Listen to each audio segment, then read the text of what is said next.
குக்கரில் வேக வைக்கல, பாத்திரத்தில் வேக வைக்கிறேன். வேக தண்ணி சேர்த்துக்கலாம் அப்பப்போ திறந்து பார்த்து. பாசிப்பயிறு சுண்டல் செய்கிறதுக்கு பாசிப்பயிரை தண்ணி ஊற்றி வேக வச்சாச்சு. மூடி போடலாம். பாசிப்பயிறு கரெக்டான பக்கத்தில் வந்துருச்சு. ஊற்றின தண்ணியும் கரெக்டான அளவு. நல்லா ஊற்றிக்கலாம்.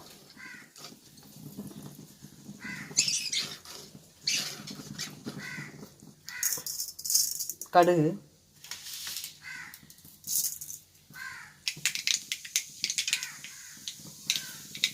காஞ்ச மிளகாய், கருவேப்பிலை,